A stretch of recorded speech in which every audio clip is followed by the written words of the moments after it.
family back together, bro. Sandro Schmidt!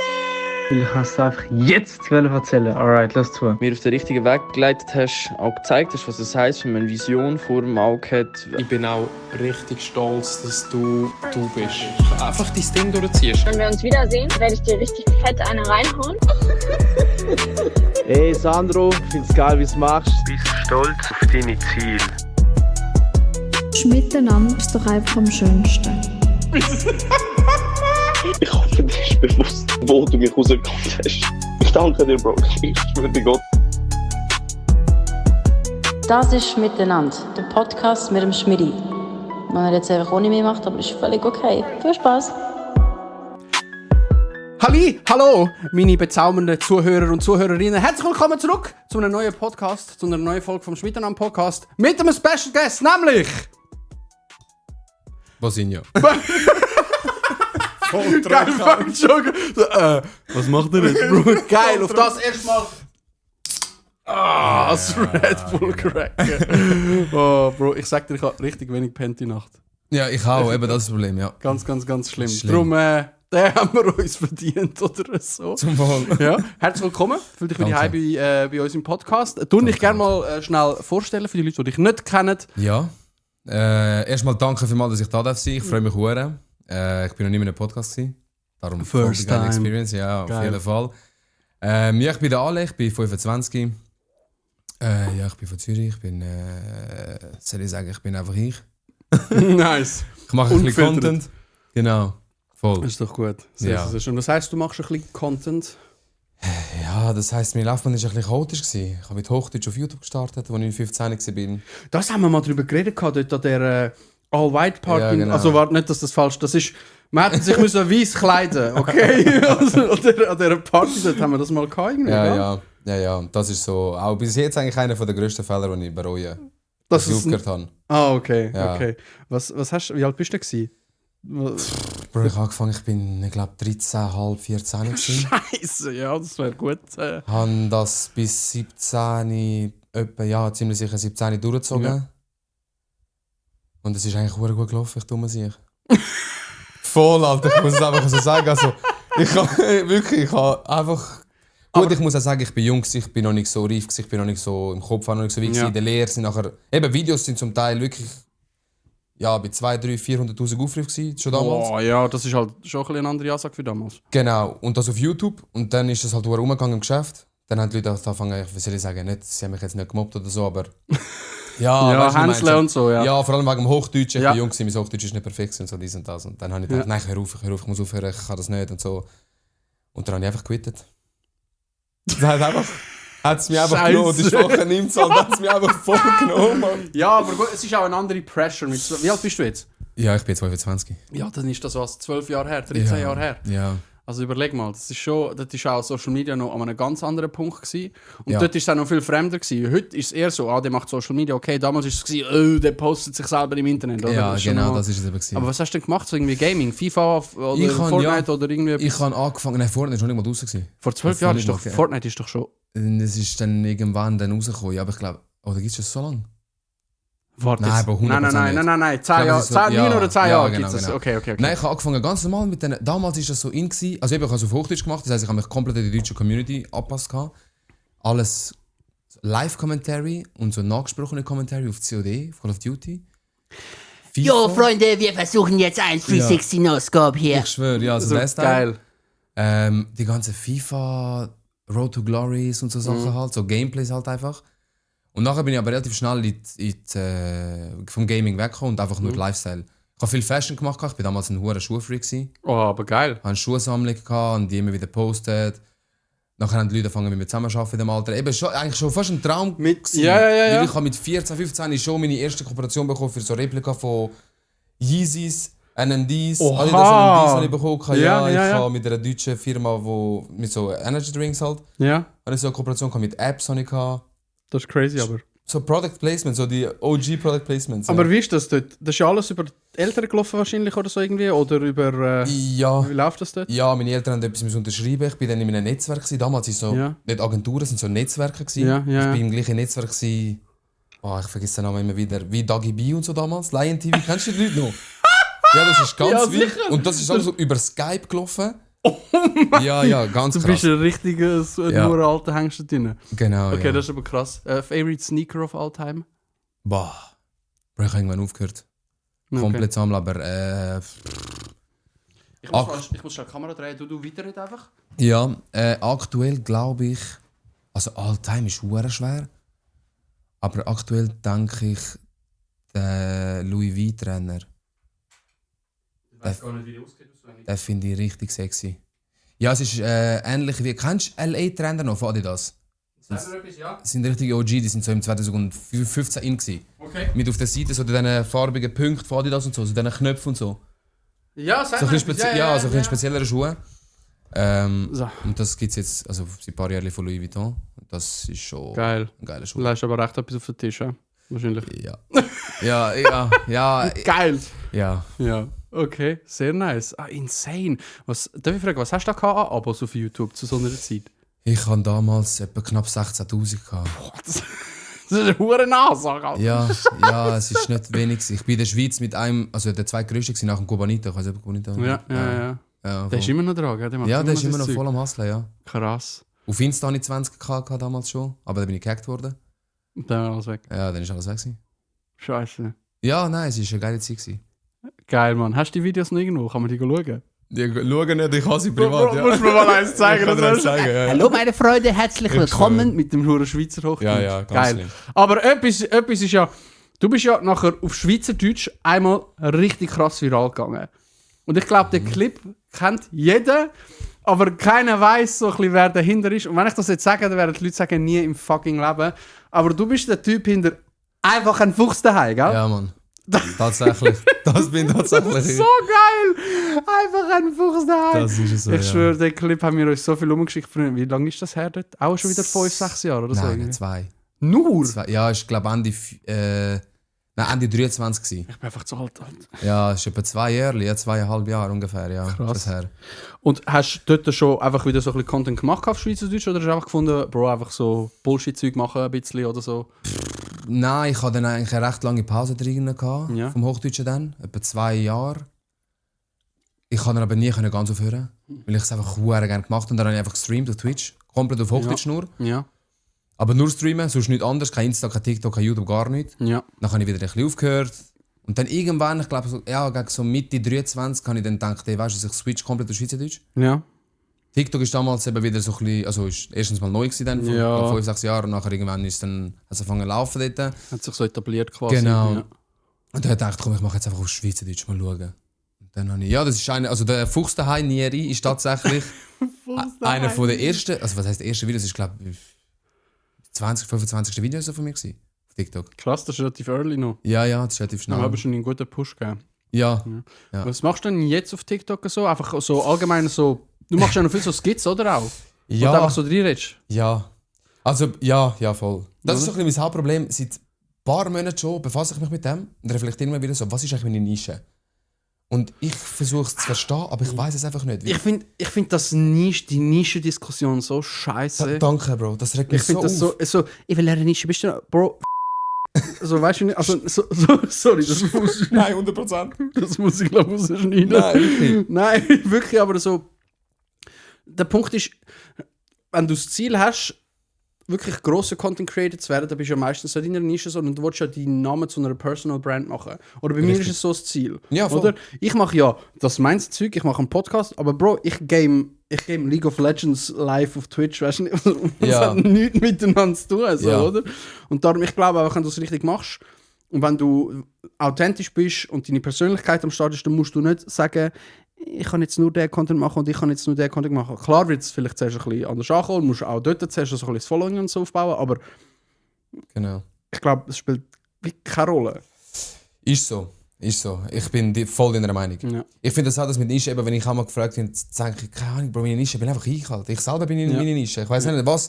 Ich bin einfach spontan, ich bin meistens immer One-Take-Videos. Ja. Auch die im Auto oder sonst, wenn ich etwas sage. Es ist einfach Finde ich aber geil. One-Take. Ich studiere nicht durch, ich schreibe nicht auf, außer bei so Comedy-Sketches oder so, Ja, logisch. klar. Aber sonst ist alles eigentlich One-Take.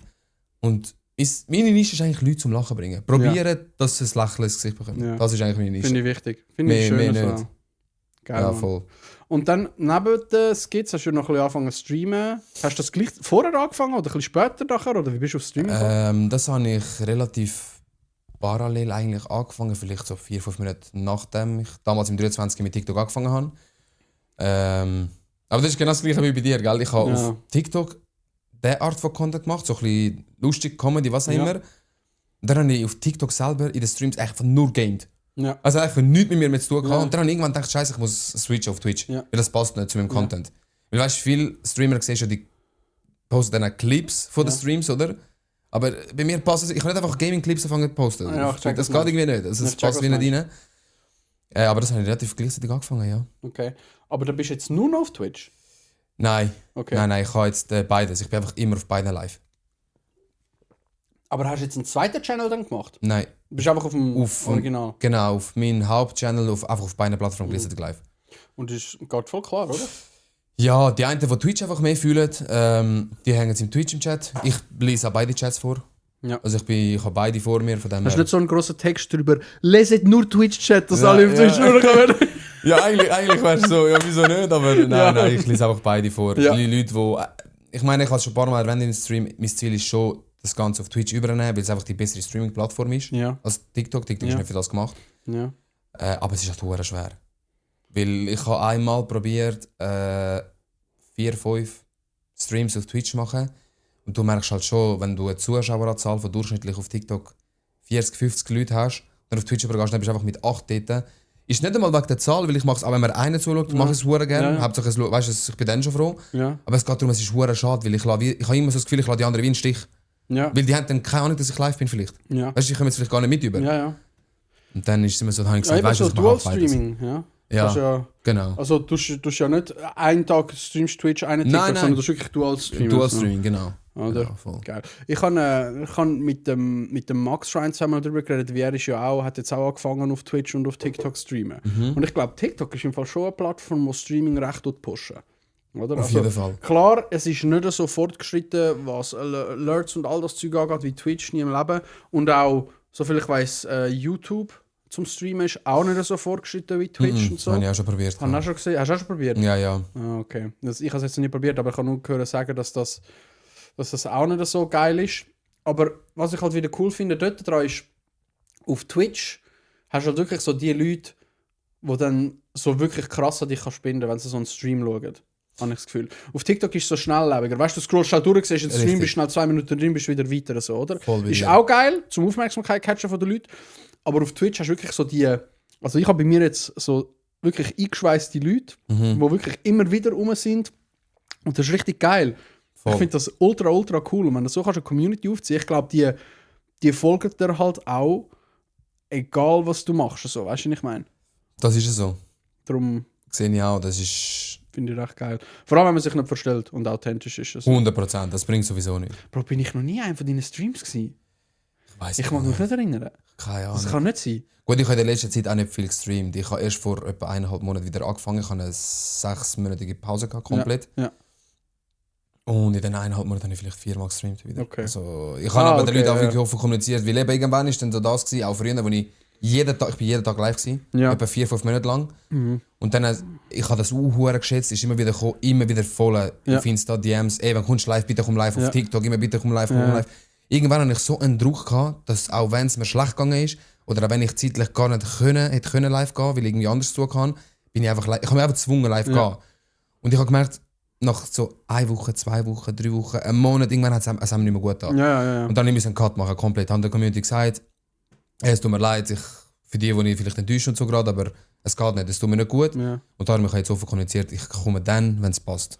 Das ist richtig so. Auch für die mentale Gesundheit. Ja, also, verstehen wir nicht falsch, ich finde schon, eine gewisse Disziplin und so musst du haben und 100%. Auch so, wenn du Anschiss hast und Zeug und Sachen. Genau. Aber wenn du halt merkst, dass es dich so abfuckt, dass es quasi auf irgendwie die mentale Gesundheit oder auch so Lustlosigkeit nachher sonst irgendwie im Leben oder so geht, dann musst du irgendwie etwas ändern. Das ist so. Ja. Ich bin ja 3 Monate krank geschrieben jetzt, wegen meinem Fuß.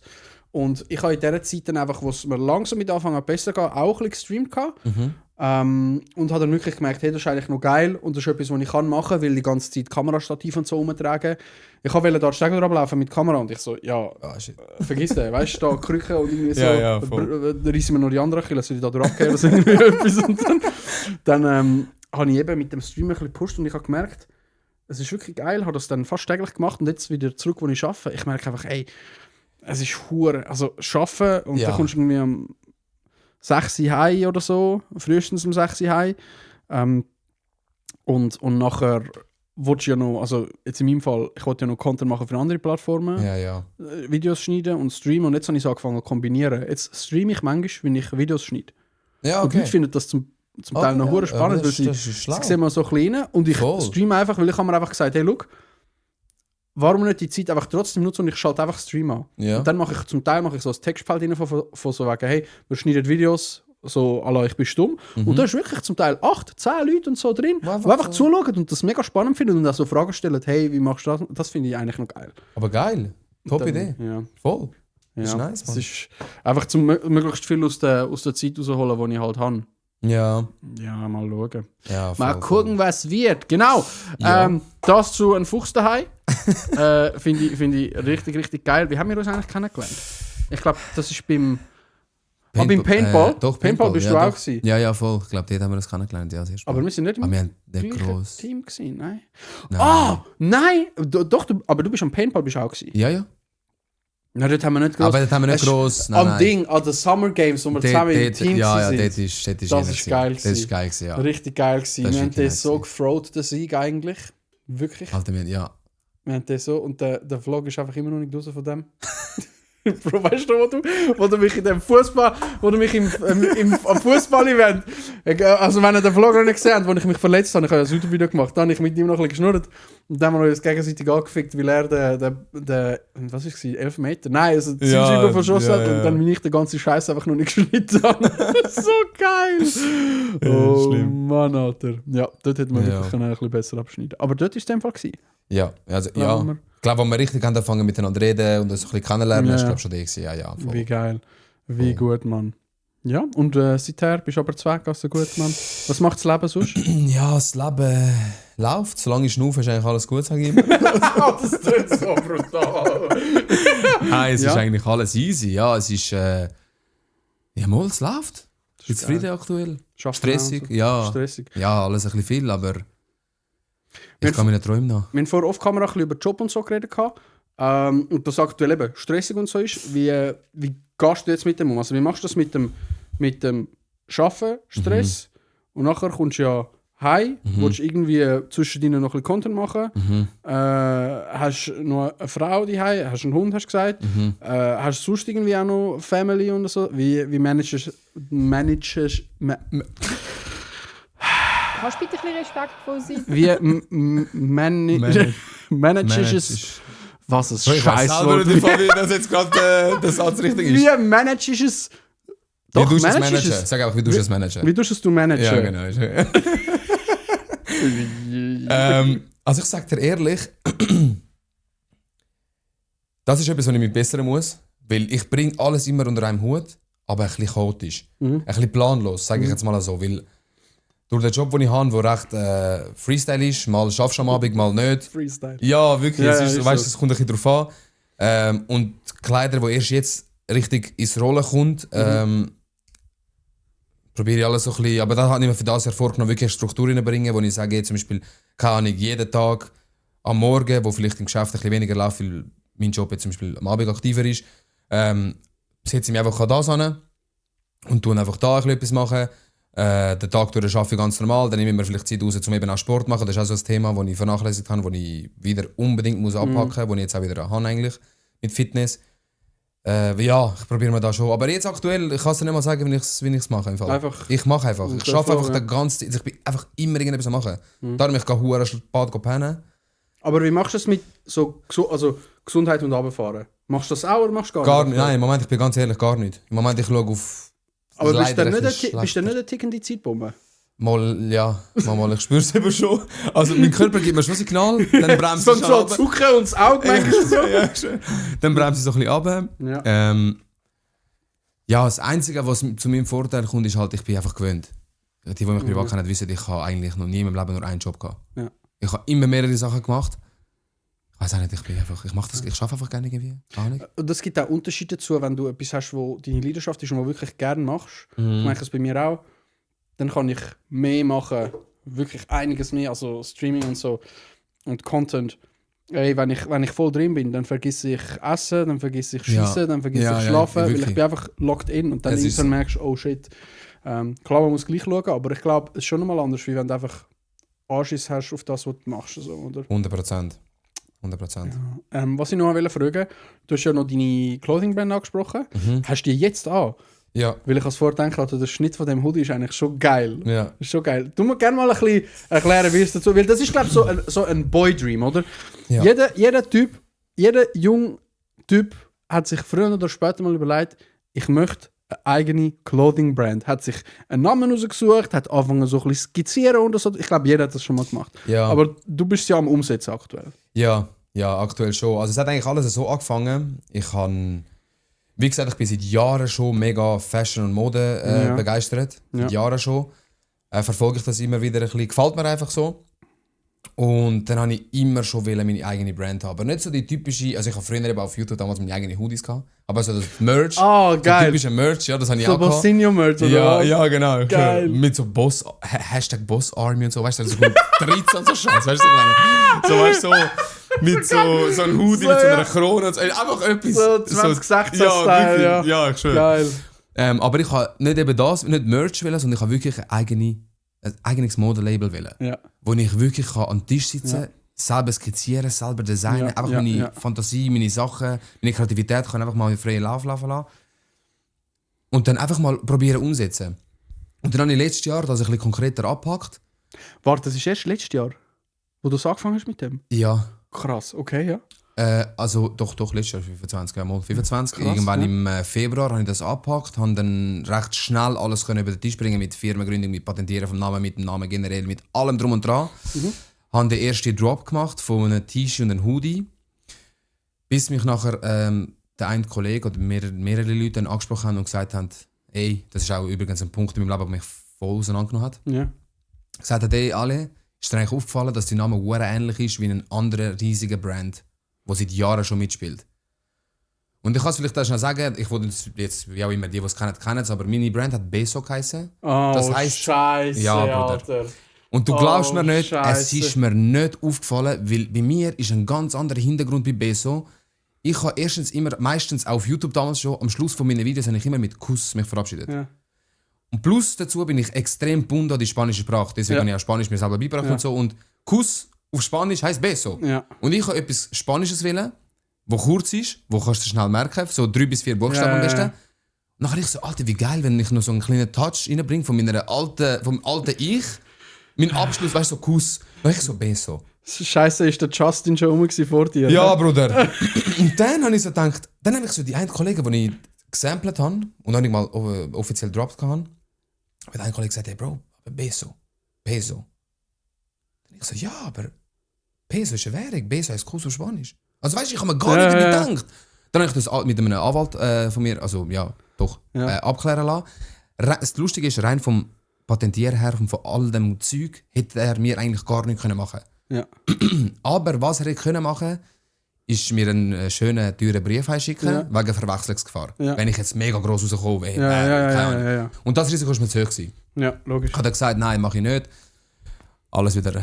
Einfach alles, das hätte ich nicht gemacht, die ganze Arbeit wieder in den Kübel rühren, alles nochmal neu aufgleisen. Und dann habe ich tatsächlich dann zuerst mal 2-3 Monate müssen brauchen. Ja, ich habe dann nichts mehr gemacht. Ja, weil das frustet einen dann wahrscheinlich. Ja, weil ich habe dann Warenwert von keine Ahnung wie viel die hatte, oder? Mit Beso.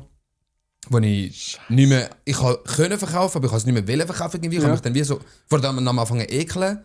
Weißt du, was ich meine? So du hast dann plötzlich so das Gefühl, Scheiße, ich habe das gar nicht so will, aber irgendwie habe ich es gemacht und so. Aber ja, es war ganz ein grusiger Film gewesen. Ich habe es wie nicht mehr geil gefunden, obwohl, keine Ahnung, wie auch immer. Dann habe ich 2-3 Monate Pause gemacht und dann im August habe ich angefangen mit Gaie.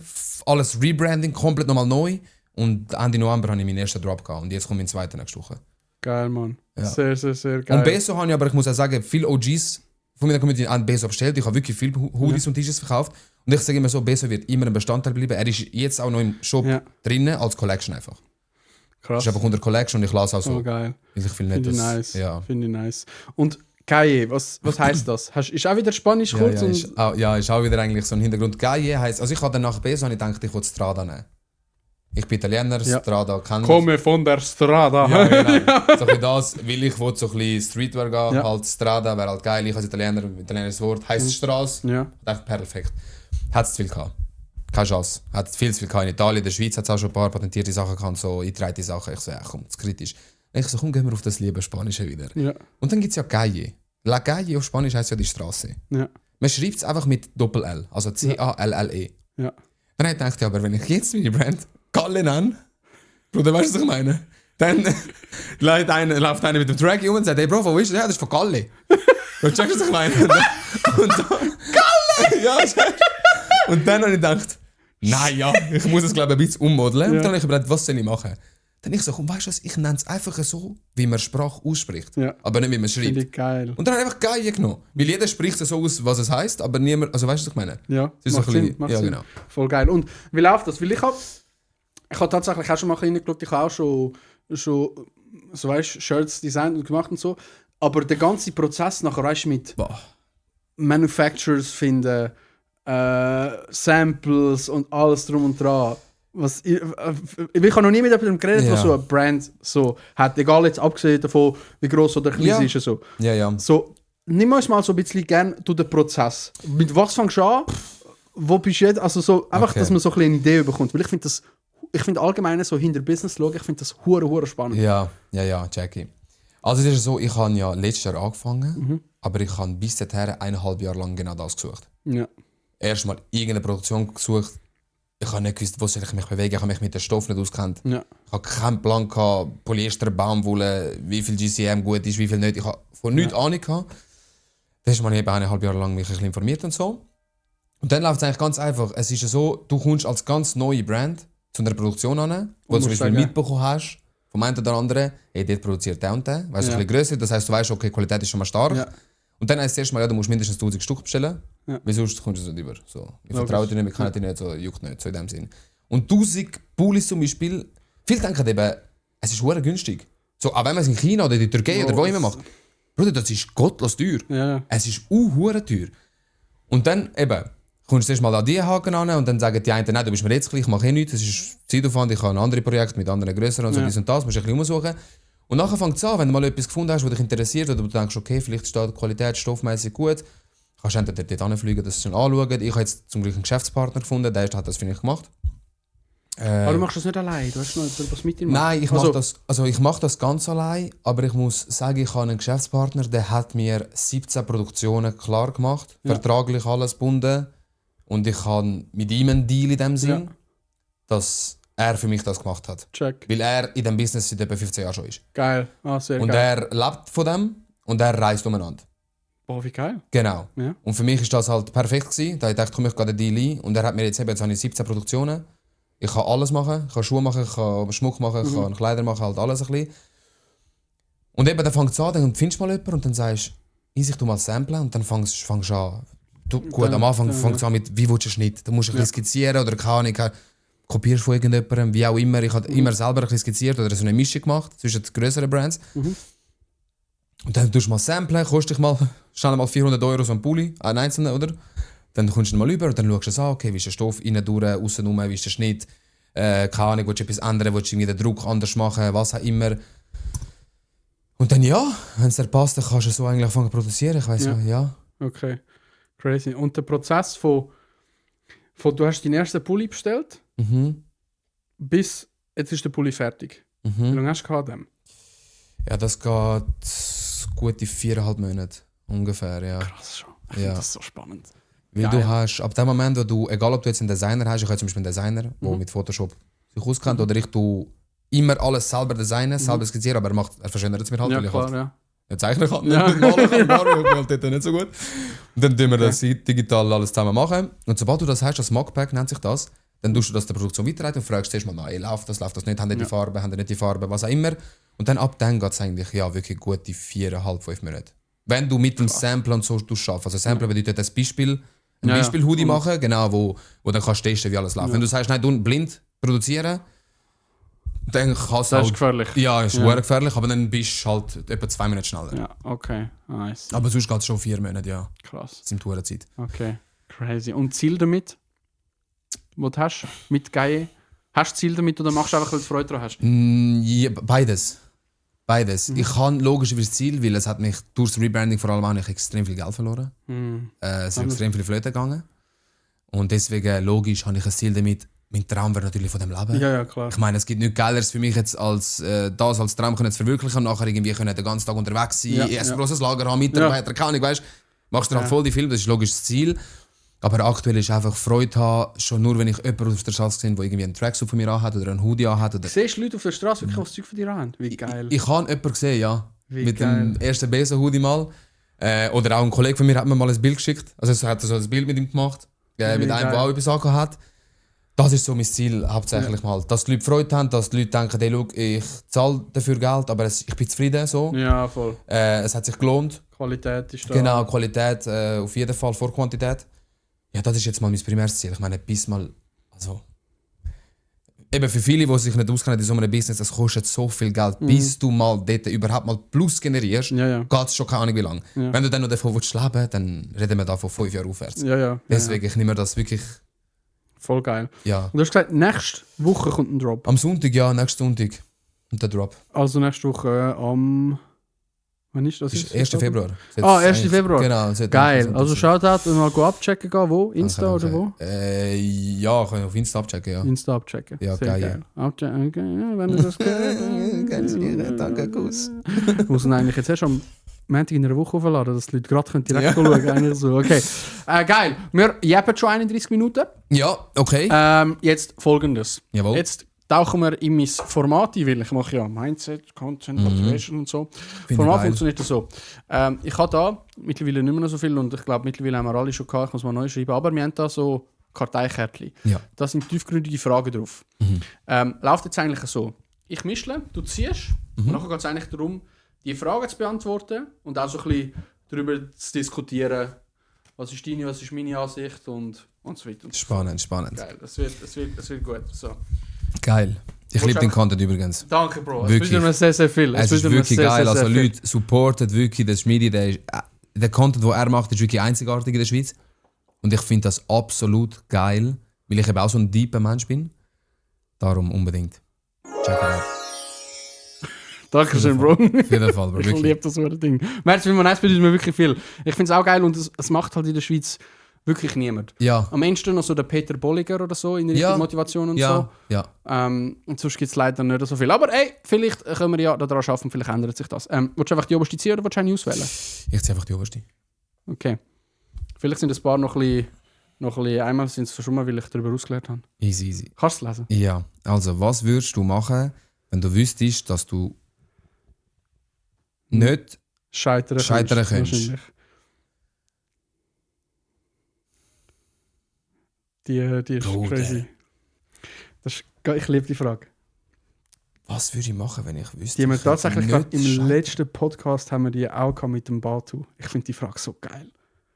Bro, ich sag dir ganz ehrlich, genau das Gleiche wie bis jetzt. Ja, ich finde so geil. Ja, wirklich. Es ändert nichts daran. Ja, einfach.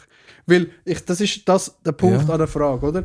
Weil während du die Frage liest, dann checkst du ja eigentlich, ja, ich würde voll alles machen, aber ich mache ja schon jetzt alles und ich habe schon das Mindset, dass ich quasi weiss, es wird aufgehen. So, ja, oder? Sowieso. Und wenn du an dem Punkt bist, dann glaube ich, machst du alles richtig. Oder? Ja. Weißt du, was ich meine? Ich glaube auch. Es geht bei der Frage darum, dass du dich fragst, halte ich mich gerade selber zurück oder nicht? Ja, checke, ja. Ist oder? So. Weil du fängst wirklich an studieren, wo könnte ich noch mehr rausholen, noch mehr, eben in einem gesunden Lifestyle natürlich, wo könnte ich noch mehr rausholen, noch mehr machen und so. Ja. Aber du hast keine Zeit für Sonstiges. Drum. Ja. so schlimm, Alter. Aber ist auch geil, ich kann mir nicht träumen davon. Ja, das ist wichtig eben. Und das machen so viele Leute nicht. Mach's gerne. Hast du eigentlich viel von dem Kleiderbrand technisch oder so irgendwie? kommt da viel Backlash von Leuten, die sagen, Scheiße, ich mache nicht oder so irgendwie. Bro, Oder nein, gar nicht. Zum Glück So geil, gar nicht. geil, das geil, ist geil. wirklich etwas vom Schönsten. Auch die Bewertungen, die du bekommst und so. Bro, wenn einer mir so einen Text schickt, schreibt eine Bewertung schickt im Shop und Bro, ich denke mir so, ich habe schon alles erreicht. Bro, mehr wollte ich gar nicht. Ja. Weißt du das? Das ist, nein, da bin ich selber überrascht, dass niemand irgendwie irgendetwas gesagt hat, Negatives und so. Da bin ich wirklich froh. Richtig cool, Mann. Geil, ich lieb's. Okay, let's Next go. question. Yes. Alright. Das war ein bisschen schneller, gewesen, aber die Frage war ja simpel. So. Aber es ist eine geile Frage. Here we go. Das ist eine geile Frage. So. Also, was ist etwas, wo du an dir selber nicht würdest ändern?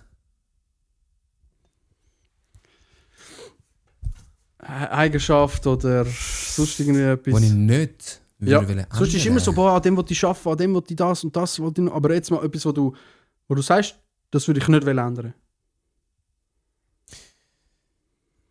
Das klingt verdammt arrogant. Nein, aber ja. Nein, doch, ja. Ich kann dir ein Beispiel machen, wenn du willst. Bei mir ist es zum Beispiel, ich würde nie ändern, wie krass dass ich eine Leidenschaft für etwas entwickeln kann und wie krass dass ich reinlocken kann, wenn mir etwas Spass macht. Also, wenn ich wirklich dran bin, etwas, habe ich ein richtiges Feuer in den Augen. So, und ich gehe wirklich so all in und mache auch mehr als andere dann, darf ich so sagen, I'm sorry. Nicht so zum mich selber hypen, aber einfach so, finde ich, oder das, was ich gesehen. Und darum, das zum Beispiel würde ich bei mir nie ändern. Bro, du hast mir so angenommen, weil das ist... Ich habe es sogar tätowiert, der Punkt. Was, wirklich? Da, ja. Lies mal. Unstoppable! Geil, das Mann. Das geht in die Richtung. Geil, ja. Das wäre auch etwas, was ich nicht würde ändern an mir. Ich bin genau gleich, was das angeht. Ja. Wenn ich etwas anfange oder wenn ich etwas erreiche, dann erreiche ich es irgendwie. Ich erreiche es. Ich gebe alles, egal wie, aber ich erreiche es. Ich mache immer das Beispiel wie so eine lästige Zecke.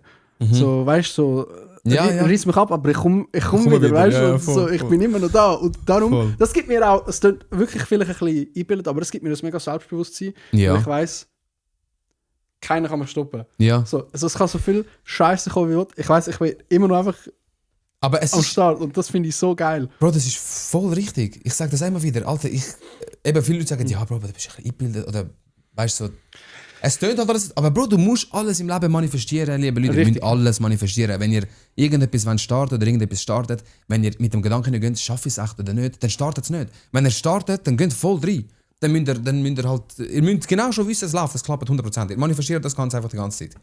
Darum finde ich voll geiler Punkt. Es ist genau so, wie du sagst. Ich glaube, wenn du selber schon mit dem, wie nennt man das, mit dem mangelnden Selbstwertgefühl musst umgehen, dann würde ich unbedingt zuerst versuchen, das aufzubauen und dass das ein Selbstbewusstsein ist, weil ich finde das eben der Unterschied. Es ist nicht Arroganz, es ist ein gesundes Selbstbewusstsein, finde ich so.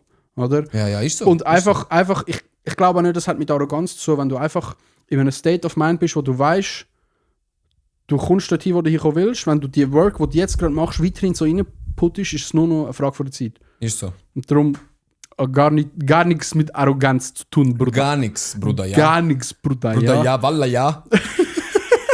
Einfach ein Fuchs daheim, Bro. Einfach ein Fuchs daheim. Okay, weißt du, dann die nächste. Da, yes. Zieh eine, Bro. Ich ziehe eine, ich nehme diese. Okay.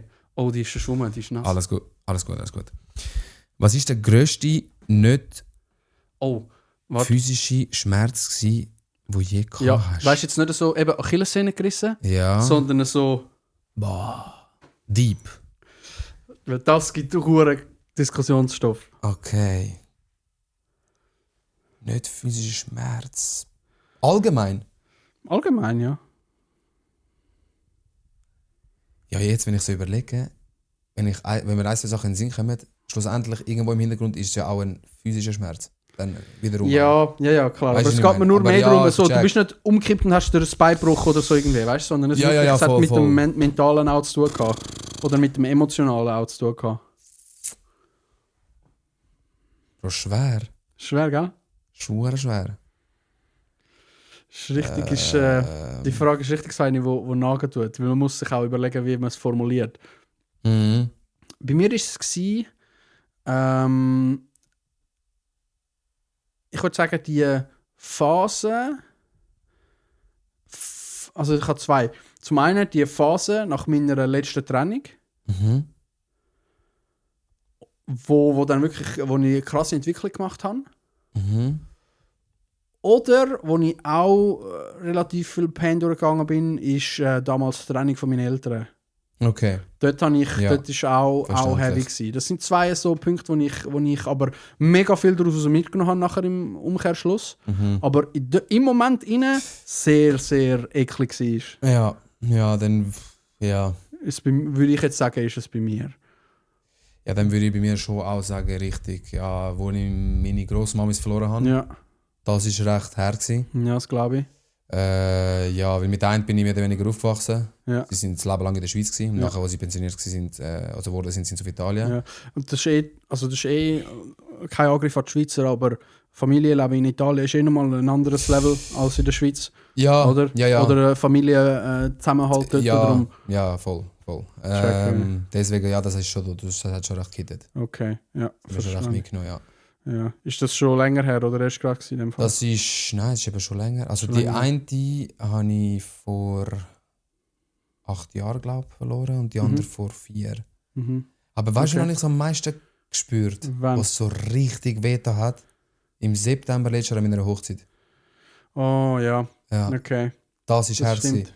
Weil ich habe gesehen, also mein Bruder ist ja ein bisschen älter als ich und wo er geheiratet hat, habe ich gesehen, wie freut sie beide Ja, wie happy sie sind. Genau. Und ich habe mir das unbedingt bei mir auch gewünscht. Ja. Und ich habe dann so gesagt, Scheiße, ich bin spät gewesen. Weißt du, so ein bisschen das. Ja. Und dann durch das, dass sie nicht mehr da sind, ich bin mega stolz auf meinen einen Grosspapi, der einen Hirnschlag hat und eine Seite gelähmt ist und trotzdem gekommen ist. Oh, wie schön. Da bin ich mega stolz auf ihn. Habe ich mega Freude gehabt. Aber der zweite Grossvater zum Beispiel ist leider erkrankt durch den Verlust von meiner Grossmami. Ja. Und er ist dann automatisch auch nicht mehr dabei gewesen. Ja. Deswegen habe ich 3 von 4 nicht gehabt und das hat recht das nagt so ein bisschen ein oder so. Okay. Voll. Okay. Und wo haben ihr aber geheiratet? Unten in dem Fall, oder? Ja, aber nicht bei mir, sondern bei ihr in Napoli. Ah, sie ist von Napoli, oder wie? Genau. Geil. Mann, Alter, so eine richtig schöne, so eine weisse Hochzeit, so richtig so klar. Ich finde das Zeig so dir nachher geil. Schnell mal das ja, Bro, bitte. Ich finde das so schön. Und das ist auch so, das ist etwas auf meinem Vision Board, muss ich ehrlich sagen. Also, einmal wirklich so eine klassische weisse Hochzeit finde ich so toll. Das ist wahrscheinlich schon einer der krassesten Tage, die du bis jetzt hast im Leben, oder? Auf jeden Fall. Geil. Also wenn nicht der schönste, mit einer der schönsten Tage von meinem Leben. Es ist wirklich am Strand eben, sie war weiss angezogen, ich hatte dann auch etwas Weisses, also weißt, ich hatte auch einen weissen Anzug gehabt, am Strand. So richtig mit so den weißen Stühlen alle dort? Ja. Oh ja, wie im Film, Bro. Ich schwöre, wie der Film, ich bin selber nicht klar drauf. Es war wirklich wunderschön. Also die Phase vorher hat mich komplett gefikiert. Wie meinst du? Also die Lebensphase vorher? Nein, Bro. Vorbereitung. Bro, die hat mich komplett so angefangen. Also ohne meine Frau, mir hat Bro einfach allein geheiratet, das zweite Mal. Ich bin komplett lost gewesen. Ich habe nicht gewusst, wo anfangen mit Planen. Ich habe nicht gewusst, wo aufhören, wenn alle Leute... Ja, aber Bro, du machst doch so viel im Leben und so viel Planung und alles und so, aber dort ist einfach... angenommen, ja. Dort bin ich nicht klar darüber. Ich habe ausgesehen wie so ein... Keine Ahnung. Wie so ein Lehrling oder so. Ich habe einfach nicht mehr gecheckt. Bro, du musst mit 40 Leuten gleichzeitig telefonieren, musst den organisieren, musst den planen, musst das machen, musst dies machen, nachher springt er das ab, nachher passt das nicht mehr, nachher... Und wir haben sogar eine Wedding-Plannerin gehabt, gell? Also dem muss ich sagen, Gigi, meine Frau, sie hat recht gerettet. Dort hat sie recht gerettet. Sie hat wirklich 80% der Zeit geplant. Also muss ich wirklich sagen, sie hat uns angenommen. Ich bin dort komplett lost gewesen. Scheiße. Hauptsache, du bist dabei gewesen, ja, gut, ja. Participation Medal.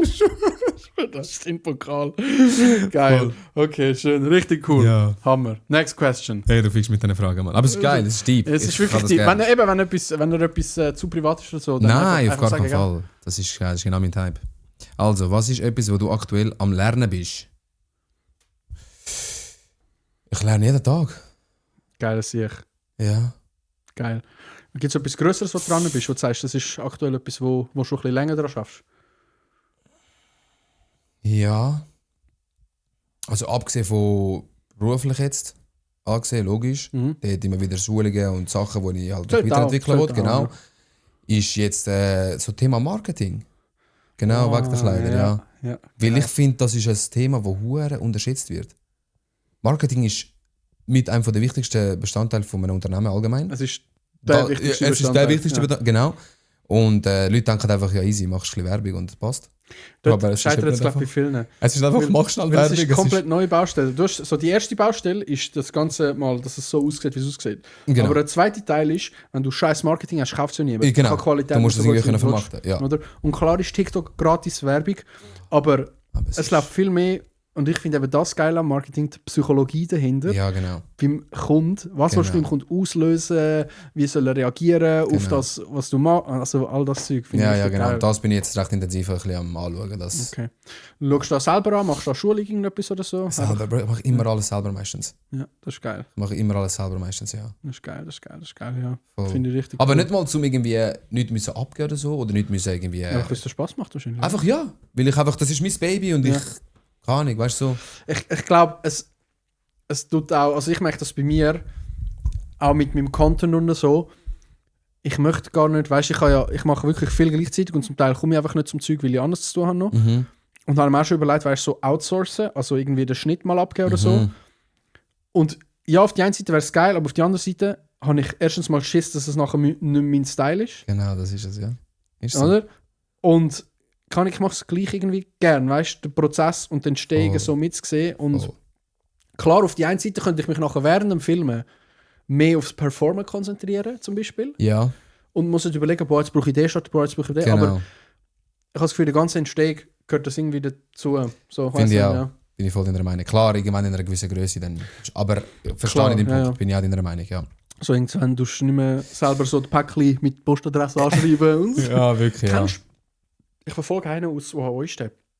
Ich weiß gar nicht, wo er her ist, aber Tricot, die grosse Brand. Sagt er etwas? TRIKKO. Der hat so eine riesige Lagerhalle. Ja. Und der tut immer einmal filmen, weißt du, wie er so den Steg macht, wie er die Drops macht, der tut die Seiten nur eine gewisse Zeit lang aufschalten und so. Marketing durchgespielt. Ja. Richtig, richtig clever, richtig Das geil. ist ja so. Es gibt geile Strategien, aber du musst halt die Reichweite jetzt erstmal haben. Ja. Weil wenn du eben so eine Strategie hast, dann musst du halt Leute haben, die warten, bis die Seite online geht. Ja, dann musst du so zuerst irgendwie die Community aufbauen, oder mal die Leute aufbauen, genau. irgendwie es verlangen, dass sie es wollen, dann... Genau. Ja, ich sehe schon. Aber du willst ja nicht nur Schweizerdeutsch, du willst ja global, denke ich. Ja, also primär sicher mal Schweiz und nachher kommen Österreich, Deutschland sicher dazu. Global weiss ich im Fall gar nicht, ob das so ein bisschen... Sicher geil, wieso nicht? Aber Prio 1 ist schon Deutschland, Österreich und Schweiz. Okay. Ja, geil, Mann. Sehr, sehr, sehr cool. Ja. Ich muss immer an die Videos denken. Ich habe die aktuell viel auf der For You-Page von diesen Kiddies. So, heute ist der zweite Tag meiner Closing Brand. Also die kleinen Kinder. Heute haben wir das Logo gemacht. Und einfach so das Y oder so irgendetwas. Aber Bro, ich habe jetzt so viel Support über, ich finde das so geil. Ich habe das Gefühl, Social Media ist ein bisschen am Healen, was das angeht. Ja. Langsam. Ja, voll. Geil. Ja. Next question. Beende den Satz, Fremde würden mich als beschreiben. Nur ich weiss, dass ich... Also Fremde würden mich so beschreiben oder wahrnehmen oder irgendetwas, aber ich weiss, dass eigentlich...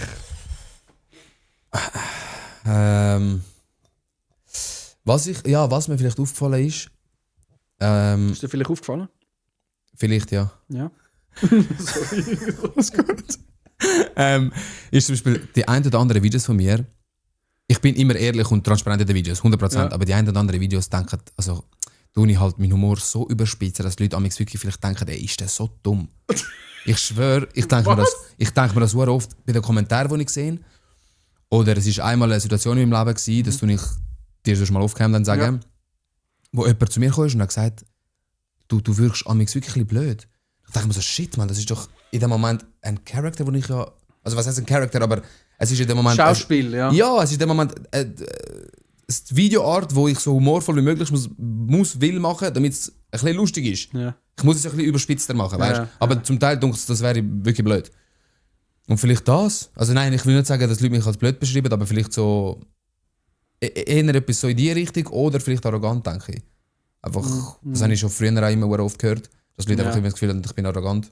Krass, obwohl ich gar nicht arrogant bin. Also null, die mich kennen, wissen es auch. Also, ich bin eigentlich nicht so ein entspannter Mensch. Wenn du so läufst, oder so. Nein, also gar bist du nicht. schon so reingelaufen, zwischen eine halbe Stunde spät und dann noch so. Nein, nur Spaß. Ja, er hat ein Geschenk mitgebracht, okay? Alles gut, darf bleiben. Ja, okay. Ich glaub, das. Krass. Ja, aber das ist auf Social Media glaube ich oft das Ding, weißt du? Dass Leute dich so wahrnehmen und das Gefühl haben, jeder, der irgendwie mit seinem Gesicht in die Kamera redet, ist auch so, wie er in die Kamera redet. Genau. Und checken nicht dahinter, dass das Ganze noch Social Media ist und irgendwie vielleicht eine Figur oder eine Schauspielerin oder weiß ich was, Fantasiefigur dahinter steht, oder? 100%. Also ich meine, wenn ich jetzt würde das Ding geht aktuell so viral. Die Wemsit, Emma, mit ihrem Deutsch-Schweizerdeutsch. Wenn ich sie jetzt treffe und sie würde so mit mir Hochdeutsch... Ja, logisch. Eben. So wisst ihr, wie ich meine. Also, das ist ja klar, dass sie nicht so redet. Ja, logisch. Eben. Aber es ist halt... Ja, ich glaube, ein paar Leute sind dort ein bisschen hängen geblieben, aber bald ist ja die Boomer-Generation auch nicht mehr auf Social Media unterwegs. Also, nein, nicht böse gemeint so, aber irgendwann entwickelt sich das ja auch. Darum, ich glaube, wir sind auf einem guten Weg dort. So. Danke auch. Ich habe wirklich das Gefühl, so ein bisschen Social Media technisch, dass aktuell die Welt so ein bisschen am Heilen ist, was Social Media angeht. Weil die ganzen 2016 Posts, du siehst, die Leute wollen so ein bisschen zurück in die alte Social Media Zeit oder so. Und ich glaube, alle sind so ein bisschen eingestiegen von dem, was sonst allem abgeht, KI und was weiß ich und all dem Zeug. Ja. Aber ich bin einfach aktuell am enjoyen, wie sich die Schweizer Community entwickelt. Das ist so. Ich finde das so geil. Es poppt überall voll neue Creator da, pum. Aber ist so. Ich sage immer, mal schauen, ob sie in 2 Jahren noch dran sind. So, gell? Ja. Oder ob es plötzlich eine Pause machen, 6 Monate, eine Clothing Brand gründet. Man weiß ja nie. Bro, ich schwöre, ich bin der Erste, der den Drop kauft nächste Woche. Nein, Bro. Doch, Bro, sicher. Bro, wenn ich dir jetzt etwas sage, Bro, ich schwöre, ich bin fast durchgedreht. Warum? Meine Kleider sind gestern angekommen. Für den Drop nächste Woche? Los jetzt. Sind gestern angekommen, ja. Weil meine Frau mir am Mittag angerufen hat, ich war am Arbeiten. Voll paranoid. Wo ist mein Schlüssel? Ich so, was, wo ist dein Schlüssel? Kann ich habe meinen mitgenommen, nicht deinen. Ich will meinen Schlüssel nicht. Deine Kleider sind angekommen, ich kann die Tür nicht aufmachen. Weißt du, ich kann Kleider nicht entgegennehmen. Ich so, oh mein Gott, nein, bitte nicht. Weil das ist nachher ein riesen Prozess, wenn das zurückgeht, weißt du. Also du hast dich quasi eingeschlossen? Ja. Dann habe ich abgehängt. Ich habe nicht gewusst, wo der Schlüssel ist. Dann ist mir schon überlegt. Ich so, fuck, er ist glaube ich in meiner Jacke, weil ich gestern noch in Mac bin. Und ich habe in der Jacke vergessen, ihren Schlüssel. Und dann zuerst habe ich sie angefickt, weißt du. Ich so, ich habe keine Ahnung, du schaust deine scheiß Tasche nicht. Du hast schon sicher nicht gut in der Tasche. Weißt du, das ist mal voll angefickt. Und dann bin ich schuld gewesen. Dann habe ich ihr angerufen. Ich so, schau in dieser Jacke, sie hat es geschaut. Gut, das Ding ist schon weg gewesen. Fuck. So super. Und dort bin ich schon mal gebrochen, weil ich eigentlich dir heute, das wird auch nachgeholt, dir einen heute mitnehmen als Geschenk. Nein. Mal, Bro. Nein. Oh, Bro. Und wo ich eben gesehen habe, dass es doch noch rechtzeitig kommt, Bro, ich habe weißt du Freude gehabt. Ja. Dann hat er sich einfach gepisst. Dann habe ich angerufen beim Lieferant und alles, dies und das. Ja, nein, Montag. Ich so, oh mein Gott, ich drehe doch durch. Sonst hätte ich den eigentlich nicht mitgenommen. Bro, ich bin eben so, weißt du, auch, ich finde, ich liebe es, so upcoming Creators oder Brands, was auch immer, ich liebe einfach so zu unterstützen. Und ich bin immer auch jemand, der dann sagt, schenk mir nicht, sondern ich zahle rein, weil ich will nicht, weißt so ein High-Level oder ein höherer Level als andere haben. So, aber Bro, ich schätze das so brutal. Das ist crazy. Aber ich finde das auch, ich schätze das auch, dass du mich eingeladen hast, dass wir das da sind und so. Ich finde das geil. Weil ich sage mir immer wieder, es wäre viel geiler, wenn wir alle miteinander eben von dieser Bubble auch viel mehr Zeit würden miteinander verbringen, viel mehr Sachen würden miteinander machen. Ich fände das viel geiler, aber ich muss auch ehrlich sagen, ich bin auch der Erste, der einfach irgendwie auch nicht sich selber nirgends irgendwo meldet oder so bei jemandem, weil ich einfach irgendwie gar nicht dazukomme und dann denke ich so, scheiße, Mann, das wäre eigentlich schon geil mal, weißt du? Ja, aber ich glaube, weißt du, in der Schweiz ist das... Ich glaube, das Ausland, also no hate, ich glaube, wir haben in der Schweiz ein paar, die es wirklich anfangen gut machen, aber die Schweiz ist einfach hinten drin, was das Thema angeht. Ja. Komplett hinten drin. Gib der Schweiz noch 5 bis 10 Jahre genau. Und dann... 100%. Darum ist jetzt der perfekte Zeitpunkt, um sich zu positionieren oder so.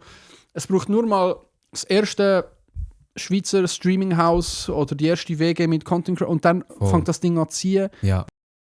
Und darum... ja, ist doch so. Ist so. Ja, und darum, also ich glaube, das wird recht abgehen noch in den nächsten paar Jahren. Ich glaube, es kommt auch gut. Ja, es sieht gut aus auf jeden Fall. Ich fühle das mega, was du sagst. Ich habe die Events, die die Boys jetzt gemacht haben, den Sommer, weißt du, das Paintball, Summer Games und so, ich habe das so geil gefunden. Ich habe es auch mega gefunden. Das Beste, was du kannst machen oder was kannst machen, um die Schweiz zu pushen. Und ich hoffe, es gibt jetzt dieses Jahr wieder mehr. Also gut, ich werde so den Sportevents nicht teilnehmen, weil ich einen behinderten Fuß habe, aber also no hate, aber ja, einfach, es ist... Nein, es war Hammer. Ich habe es auch so geil gefunden. Also jedes Event. Ich habe es mega enjoyed. 100%. Geil. Wolltest du noch eine Karte nehmen? Ja. Ja. Mal schauen, was wir hier so haben. Ohne angeben, in was bist du verdammt gut? Sag ehrlich. Da sind wir wieder bei dem Thema. Du findest mich doch wieder. So geil. Ohne angeben. Hey, nein. Bruder, er hat mich da hergeholt und nimmt mich auseinander. Bro, im Planen. Ich glaube... Nein, ich glaube nicht. Bro, schaut mal da vorne! Scheiße, wo habe ich den eine Jackentasche in der schwarzen die Ei. Scheiße, Alter. Sorry. Oh, alles gut. Kurz und knapp, ich glaube, ich bin verdammt gut in Leute zum Lachen bringen. Ja, ich glaube auch. Aber abgesehen vom Social Media. Ich bin ja sonst auch so. Also, ich bin genau der gleiche Stimmt, ja. Clown eigentlich außerhalb. Nice. Nein, aber ich bin genau gleich humorvoll, sagen wir es so. Ja. Auch privat, weißt du, mit meinen Leuten oder so. Ja. Darum, ich glaube, das kann ich recht gut, ja. Wow. Sehr geil. Das ist doch cool. Die nächste? Warte, ich habe noch eine Frage. Sorry, jetzt bin ich gerade voll drin. So. Und zwar, ich habe das vorher gar nicht fragen, aber ich bin jetzt gerade so in den Sinn gekommen. Jawohl. Nochmal zu der Hochzeit. Jawohl. Wie hast du den Antrag gemacht? Das nimmt mich einfach wundern. Ich habe den am Zürichsee gemacht, aber in Rappi. Zürich! Ja, sorry. Mit voll übertrieben halt. So wie meine Frau das hat wollen. Richtig so. Ja, so, also ich persönlich hätte es jetzt nicht so müssen haben, aber ich habe genau gewusst, sie wollten es so. Deswegen habe ich es so gemacht. Also es ist wirklich maximal die Buchstaben, die 2 Meter sind. Marry me, weißt du so, mit dem roten Teppich. Alles so Bilder von uns aufgeschrieben. Also ich habe extra eine Firma organisiert, die mir das alles gemacht hat. Ja. Also wirklich, es war pumpenvoll alles. Mit so einem roten Teppich, mit 100 Rosen bin ich am Warten dort. Mit eben so Bilder von uns, mit so einem riesen Blumen-Dingskranz. Ja, so herzmäßig oder was? Genau, so ein herzmäßiger, ja, genau. Ja, also voll übertrieben alles. Wie geil. Ja, mit geil. Musik, mit Boxen. Und dann hast du sie einfach so hergelaufen, komm, wir gehen ein bisschen in die Stadt, oder? Nein, ich habe dort mit ihren Kolleginnen organisiert, dass sie doch sollen irgendwie abmachen, um irgendwo essen, an den See, das Nachtessen. Und nachher sollen sie ihr sagen, komm, legen wir uns schick an, gehen wir ein bisschen Insta-Bilder machen. Ja. Weißt du, so, damit sie sich ein bisschen schöner anzieht. Und dann hat es eigentlich funktioniert, dann sind sie da gewesen, und ich habe mit ihnen immer wieder geschrieben, haben sie gegessen, haben sie nicht gegessen, wie lange, weil ich habe sie bei meinem Sonnenuntergang gemacht, das heisst, ich habe Zeitdruck gehabt.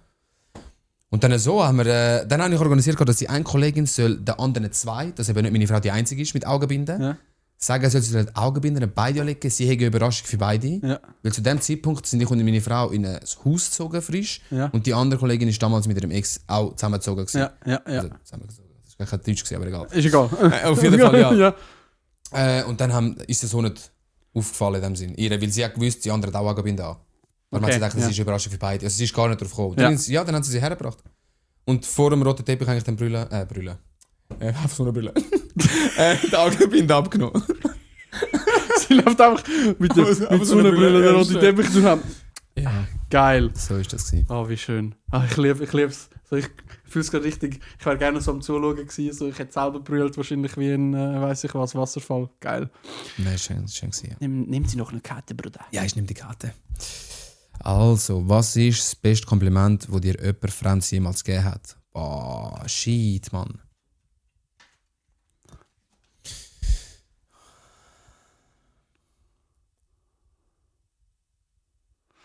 Wie am Studieren? Komplett lost. Wie am Studieren? Das beste Kompliment, das mir jemand Fremdes gegeben hat? Ja, es kommt ein bisschen drauf an.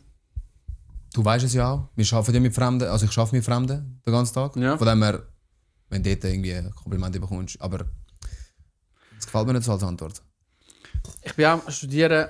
Also ich habe eigentlich immer die gleiche Antwort gegeben, aber ich versuche wirklich noch tiefer zu denken, weil es gibt so einen Moment, wo ich einfach so... Ich weiss, ich kann so einen Moment kommen, wo ich einfach kurz so vor dem Kompliment her die Welt nicht mehr gecheckt habe. Ja. Ich weiss, ich kann, aber ich versuche mich gerade daran erinnern, was ich sonst noch hatte, ohne dass ich jetzt einfach etwas jeppe. Was ich immer sage, ist, ich habe einmal ein Kompliment bekommen, wo jemand gesagt hat, du strahlst. Und das habe ich einfach... Das war mal etwas anderes als hey, also, sondern einfach, du strahlst, deine Aura ist krass, du hast krasse Ausstrahlung. Das finde ich eines der schönsten Komplimente. Aber ich bin gerade am Überlegen. Also ich komme natürlich schon viel, also weißt, es kommen natürlich viele Nachrichten aufgrund vom Content. Ja, gut. Aber ich versuche in Real, so live jetzt zu studieren. Das ist schwer. Das ist wirklich schwierig. Aber ich würde sagen, bei mir ist das. Ich kann dir bei mir im Fall nicht mal sagen, keine Ahnung, es ist so eine Mischung, es gehen mir halt gerade mega viele Sachen durch den Kopf, aber alles meistens geschäftlich halt.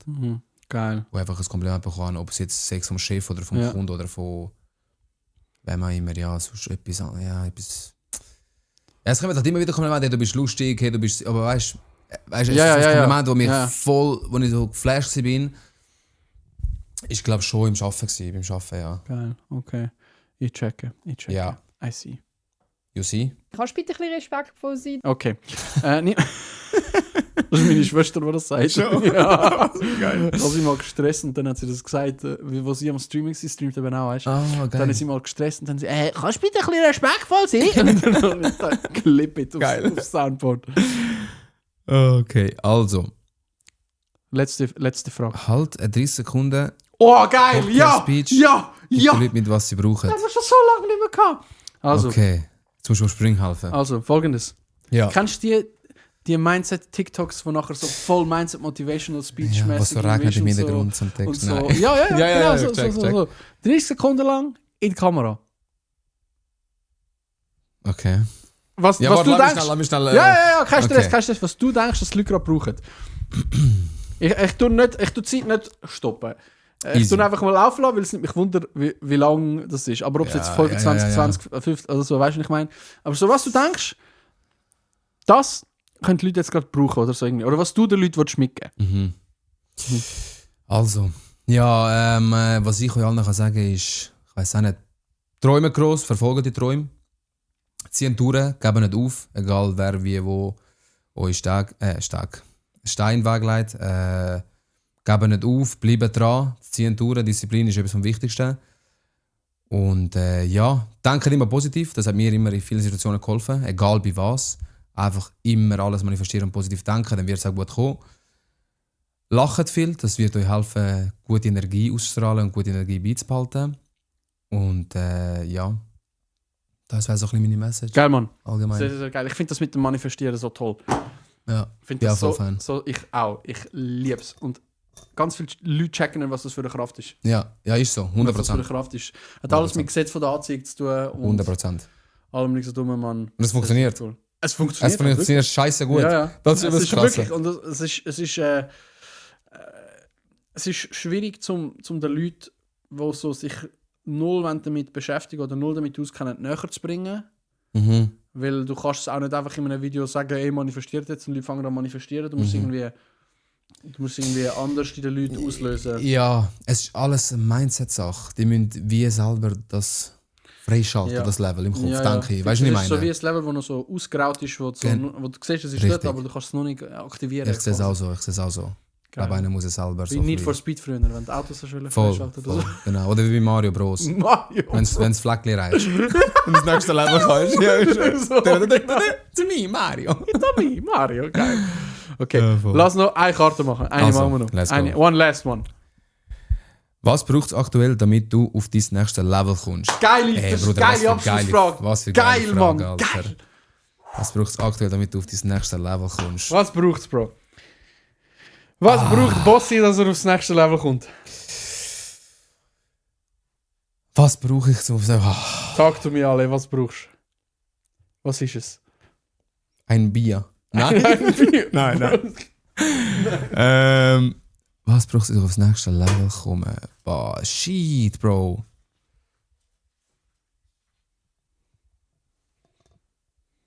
Ja, zuerst mal frage ich mich, was ist das nächste Level? Weißt du, was ich meine? Dann richtig. Was ist das nächste Level? Bro, das ist eine starke Frage, Alter. Okay. Das sind nur ein Deep, Mann, ja. Okay. Musst du jetzt gar nicht ablenken vom Thema, dass du nicht weißt, was sagen. Hast du das WC? Ja, sag dir ab, dann die Ausgangstür raus. Ausgangstür raus, das Auto ist draussen. Genau. Nein, also. Komm, ich werde schon etwas haben, Mann. Was definierst du als dein nächstes Level? Das ist eben die erste gute Frage. Was würdest du sagen? Weil du hast schon gesagt, du lernst jeden Tag. Mhm. Für was lernst du dann? Zu mich erfüllt fühlen. Mhm. Ich sage mal so, ich bin so ein Mensch, ich weiß jetzt schon, ich werde nie das Gefühl bekommen, ich bin jetzt angekommen. Mhm. Jetzt habe ich es erreicht. Mhm. Wird es bei mir wahrscheinlich nie geben. Weil wenn ich das erreiche, dann will ich dann das. Deswegen glaube ich, es geht immer weiter. Aber aktuell ist, glaube ich, das nächste Level einfach ein bisschen mehr erfüllter fühlen, allgemein im Leben. Mhm. Ob jetzt Job, selbstständig oder angestellt, ob jetzt im Social-Media-Bereich, einfach so einen Punkt erreichen, wo ich kann sagen, stark, Mann, bis dahin bist du schon mal gekommen. Mhm. Richtig gut. Mhm. Habe ich zwar jetzt schon gehabt, weißt, logisch, aber ein Ticken mehr. Mhm. So ein bisschen das. Und was ist der Ticken mehr? Weil wenn du es definieren kannst, weißt du, was du machen musst, dass du Ja, hier logisch. Ja. Oder? Ja, das ist eine Und gute Frage. dann weißt du, was es braucht. Oder? Und dann kommst du wieder zurück. Jetzt schließt sich, die Fragen sind so geil gewesen, jetzt schließt sich gerade der Kreis, dann kommst du wieder zurück. Wenn du weißt, dass das dein Ziel ist und du weißt, wie du es erreichen, was würdest du machen, wenn du nicht scheitern könntest? Dann mach es einfach. Ja. Das wird alles im Umkehrschluss. Ja, ist so, 100%. Darum, ich glaube, es kommt einfach nur darauf an, wo möchtest du hin, aber dann geht es nicht ums Ziel, sondern um den Weg. Wie verhaltest du dich auf dem Weg? Ich kann vielleicht eine Antwort. Ja. Genau, Frage. Wenn ich habe es jetzt gerade schnell durchgelesen. Ja. Ja. Was braucht es aktuell, damit du auf das nächste Level kommst? Ein bisschen Zeit. Ja. Mehr nicht. Geil. Ja. Geil. Zeit und genauso weitermachen. Ja, genau. Voll geil, Mann. Ein bisschen Zeit und mehr nicht eigentlich, ja. Das ist gut, Hoffe weil ich. dann... Also hoffe ich mal. Stell dir vor, es geht alles schief. Ja, das ist die einzige Antwort, die ich akzeptabel finde, wenn es darum geht, nicht irgendeine Action mit einzubeziehen, weil du weißt, du machst das, was du musst. Du weißt, du bist auf dem richtigen Weg. Und der Erfolg kommt halt nicht über Nacht, aber eines Tages kommt er über Nacht. So weißt du, was ich meine? Ja, Jackie. Das heisst einfach genauso weitermachen und es wird aufgehen im Fall. Wenn du sagst, finde ich geil. Ja. Was eine geile Abschlussfrage, Abschlussantwort. Stark. Sehr, sehr geil. Bro, es war ein Geiles richtig Mann. nice Podcast gewesen. Übertrieben. Sehr, sehr geiler Tag. Jetzt ist es so, ich tue immer am Gast die letzte Minute geben vom Podcast. Okay. So ein bisschen, tun bitte dich selber shoutouten, deine Clothing Brand shoutouten, noch ein paar Infos geben oder so. Irgendwie etwas, was du wichtig findest oder etwas, was du den Leuten mitgeben willst. Von meiner Seite ist das gewesen. Danke vielmals, dass ihr am Start gewesen. Das Schlusswort gehört dir. Ja, danke vielmals, dass ich da sein durfte. Es hat auch Spaß gemacht, es war geil gewesen. Eben mein erster Podcast habe ich gerne gemacht. Man hat nicht gemerkt, dass es dein erster ist. Wirklich nicht? Das war sehr, sehr nice gewesen. Okay, danke. Danke, geil. Ja, danke auch, dass ich mich vielleicht von der anderen Seite zeigen konnte. Weil viele Leute, die mich in den Streams verfolgen, wissen zwar, also kennen die Seite, aber ganz viele, aber viel mehr Leute wissen es eben nicht. Sind einfach die Sketches oder die Sachen, die ich mache. Und wissen schlussendlich gar nicht, was ist für ein Mensch dahinter überhaupt. Deswegen finde ich das auch noch wichtig, dass ab und zu die Seite von mir auch noch gezeigt wird, dass die Leute wissen, ich kann auch noch ein Köpfchen und ich bin nicht irgendwie so hängen geblieben und sage, wieso ist Pepperoni rot? Weißt du nicht, meine? Nein, jetzt wirklich. Genau, deswegen danke nochmal an dich und ja, keine Ahnung, ihr könnt mal vorbeischauen, wenn ihr ein bisschen lachen wollt. Ich probiere zumindest Leute zum Lachen bringen. Wo findet man dich? Insta, TikTok, Twitch? Man findet mich eigentlich überall. Also sehr, sehr aktiv ist TikTok, Insta. YouTube habe ich jetzt in der Flitterwoche angefangen mit ein bisschen Reisevlogs und so. Jetzt habe ich ein paar Sachen geplant, mal schauen, was dort so ein bisschen daraus wird. Also könnt ihr auch YouTube abchecken. Brand findet ihr auf Insta, heisst einfach Gaie Klo auf Insta. Ja, Sonntag 1. Februar kommt es online. Und sonst Bosinho, glaube ich. Bosinho, ja genau. Bosinho. Ja. B-O-S-S-I-O-I-I-N-H-O. Danke vielmals fürs Einschalten. Bis zum nächsten Mal. Tschüss, love you, bro. Bye.